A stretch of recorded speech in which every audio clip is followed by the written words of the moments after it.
Hey, punk! Step away from the desk. To be an influential business partner, what skills do you need to succeed? My name is Alan Cameron-Sweeney, and I interview industry leaders and experts to answer that question.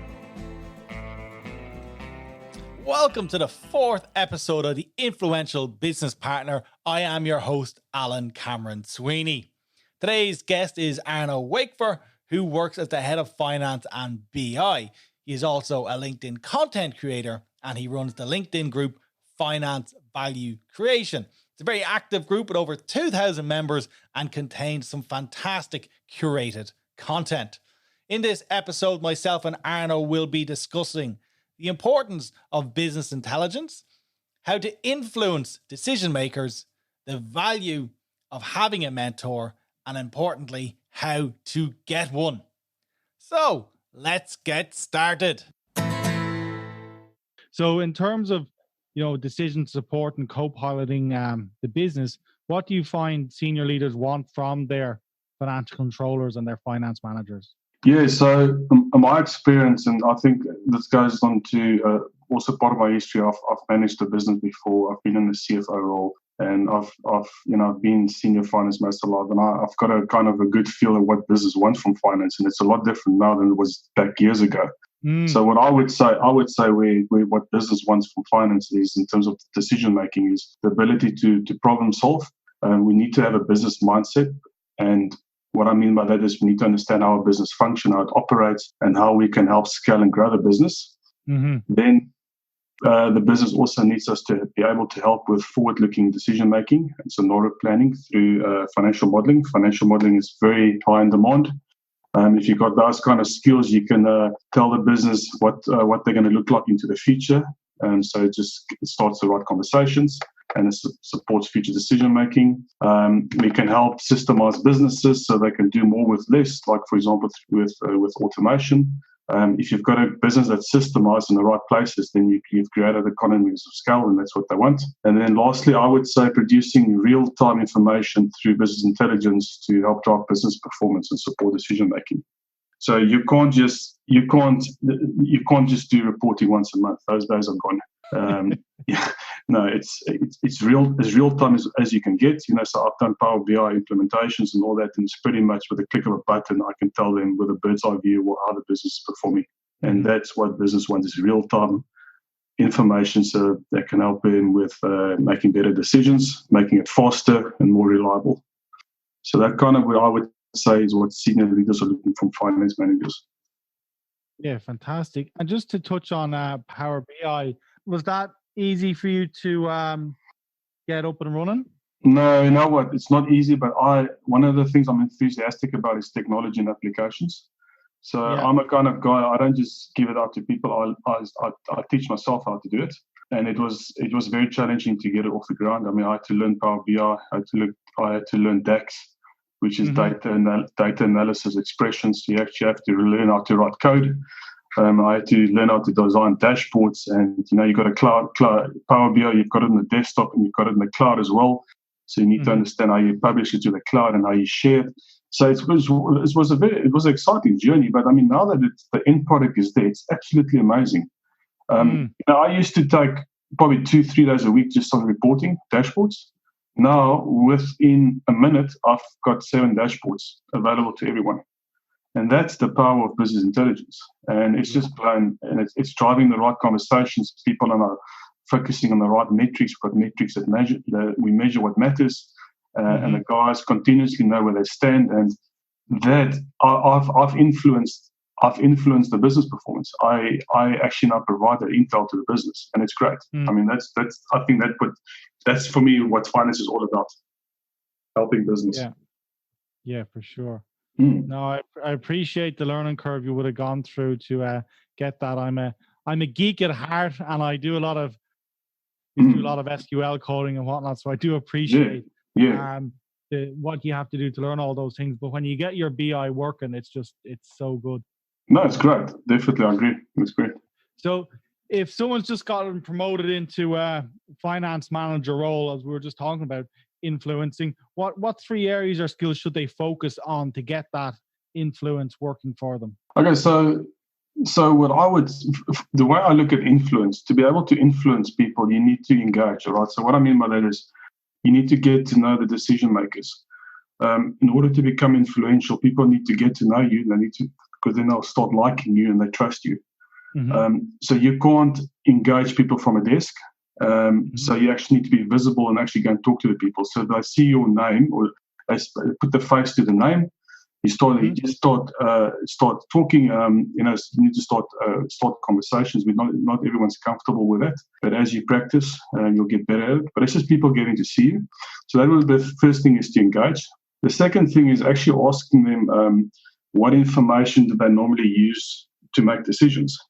And then ask them, what do they look for in the information when they're making decisions, and then also asking what other information would they like to have, because I don't think finance asks people what information they want. We just kind of think we know what they want, and we push all these lovely numbers to them, but we don't ask them, okay, what information do you need to actually make decisions? And then lastly, what I would do is a survey. I would survey all the departmental heads and ask them what are their pain points and having to deal with finance, and what are they not getting from finance. Because that, finance, in essence, they deliver a service to the business. And based on my experience, people don't like finance, because I think we don't give them the right information. And we push numbers instead of conversation. So they fear the numbers. We all know that. They don't like it, but we don't. If we can just simplify it and we actually just talk to them and listen to them and ask them what are their pain points, and how can we help solve it and provide a better service to the business.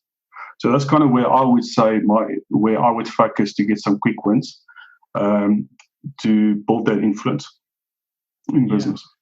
I think when people get that BI in place, and it kind of frees up their time from having to crank out reports, they can really actually have the time to focus on these things.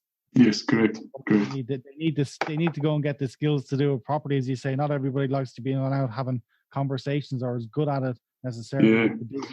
Yeah, you know what? In a 10 years ago, even 5 years ago, BI used to be an IT skill. It's no longer like that. It's a finance skill, in my opinion, because finance for me brings business and finance together and tells a story. So if you need to have the business intelligence skills, but you need to be able to take financial and non-financial information and put that together and create an overall picture of the business. That's where I see business intelligence. And we've, the advantage with finance is we already know the numbers. We just need to be able to tell the right story. And using technology, we can tell it a lot faster, and almost like a self-service tool where guys can, they've got the information on the go. Yeah. And especially in today's term, guys need to make decisions a lot faster. And they can't wait for the report that looks back 30 days on the 25th of this month. It doesn't work like that. Yeah. They want it now. So it is amazing how much reporting, whether it is or definitely used to be, very much out of date, definitely by the time it gets to senior leaders at the month-end meeting. That's no, exactly. No. So then tell me then, does your team partner with the rest of the business? So do they business partner across the business, not just up? I've got a relatively small team. So my team, they do engage all the time. And the reason for that is I always remind them that we have internal and external customers that we need to keep happy, as happy customers, or we want happy customers, because I think Warren Buffett said happy customers keep coming back, and you serve them with delight. I think if a finance team provides a great service, it demonstrates its professionalism, also its ability to contribute to value creation, and then it acts as a solid support structure for business decision making. So that's why quality is key, and having a great finance team, it's what supports a finance leader. A finance leader can't do it himself. He needs a good, solid, strong finance team. So So my team engages, but I think the larger the organization gets, the more challenging it becomes. But I think that's where leadership comes into it, finance leadership. Yeah. You need to, it's how you manage. It's how you manage. I've said previously, you manage, or there needs to be visible leadership. So people need to see you. And they need to see your team and have conversations. You can't have it from email and behind a desk. It doesn't work like that. Yeah, we have to stop hiding behind the emails and hiding behind desks. All right. Yeah, our caves.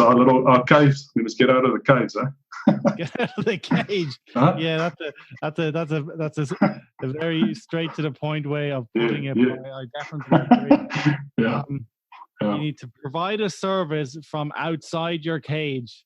Quote Yes. by Arnold Walker. That will make a very good little image print on LinkedIn.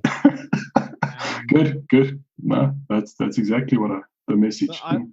I like your phrase of providing a service. And if a finance department or business partners weren't providing, or they wanted to improve the service they provide, what would be like 3 quick wins? Do you think? I would do if they want to provide a better service to the internal external customers. Is that your question? Yeah. Okay. So again, I would survey them. I would ask them what do they like and what do they don't like about finance. I would actually challenge my team to do an innovation survey and say, listen, well, how can we provide a better service to the business? What do you think we're doing good? What is world class? What is a world class finance team? I would ask them that.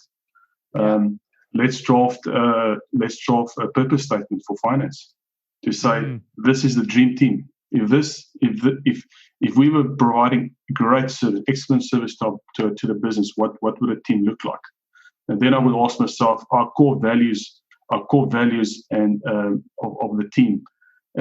Or do we have the right mindset, and are we driven to meet those goals? So that's kind of where I would go. So I would look outward, but I would also look inward at the team. Yeah, I love that purpose statement and what would world class look like. I actually never worked anywhere where we had a purpose statement and what would world class look like. Very reactionary, to say the least, and chasing tails. Yes. There you go. Yeah, no, I love that. From the guys in your team. Yes. How do they help you do your job better? Okay, by holding themselves accountable. So if they say they're going to do something, they're going to do it. Yeah. I think by me being able to delegate work to them and having trust in them, I think trust is a big thing. Yeah. Because a leader can't do everything. He's going to fail. A leader executes through his team, and he needs to have a solid team. And the way that the team works is that they know they got clear objectives and they've got a clear vision and they've got a clear purpose, and they hold themselves accountable by doing what they said they would do. And the other thing is, I think they need to. I think it's the mindset. It's why what is our existence, our purpose, and it's about that clients. That they're very focused on the clients, on the customers, but that happy factor, and that they want people to come back to finance and ask them questions, and not fear finance. I think that's they know that they can come in, they can walk into the cage, and we're there. We'll help them. We'll help. And you promise not to lock them in the cage, huh? There you go. It's a happy place. Yes. It's a happy place. Finance needs to be a happy place. There we go, Alan. Happy and welcoming place. There we go. No, definitely.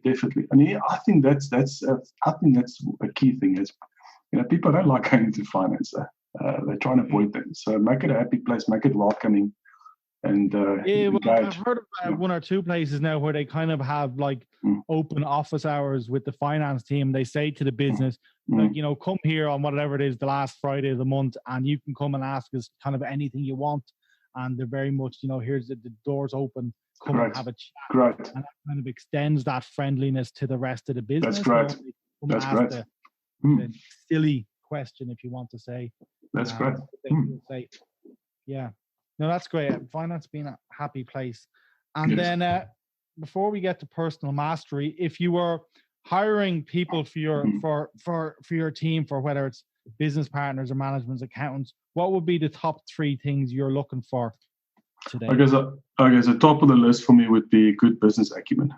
I think that's one thing we don't talk about enough is business acumen. So it's understanding how business works, how it operates, how it functions, strategy, the ability to help monitor and improve its value drivers.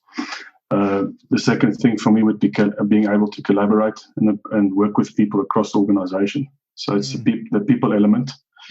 And then the other thing I would look is do they have a growth and continuous improvement mindset, and the ability to problem solve, as well as creative thinking. If you want people that can think out of the box, creative thinking and being able to come up with opportunities all the time. I think that's where the value creation comes into it. So it's someone that doesn't just do their job, but someone that can actually just give you that extra. And they I think a lot to do is it's a mindset of improvement. They're there to say, listen, okay, these are all the opportunities we've identified, and this is what we can do to get there and execute them. So I think that's the kind of person you want, a proactive resource. What is the best advice or wisdom you've received in your career? The early stage of my career, when I was still doing my articles, and before I became a CEO, I almost gave up studying because I failed my exams a few times. And the audit part told me, don't give up, just give it one more shot. And I made it. So, and I'm grateful for that. Perseverance has made me a stronger and more resilient person through doing that, So I almost gave up, but, if I can tell anyone out there, don't give up, just persevere, push through. Yeah, it's amazing what a little bit of encouragement at the right time, it goes a long way. Yeah, because I can see a trend. I think, I always look at the observations in LinkedIn, and I see there's definitely there's a big need for mentorship on LinkedIn accountants. I can see that. I didn't have a mentor when I started my career, and I do regret that. I wish I had one, because mentors help you. They just give you perspective and they give you the shortcuts, and they impart their knowledge and experience. And I'm mentor now, so the things that I kind of do is I mentor accounting and finance professionals when I've got time. Yeah. It's I can see that need for mentorship and guidance. And I think there's a lot of uncertainty in the accounting and finance profession. I think we're getting a lot of the wrong stories about automation is going to take everything away from us.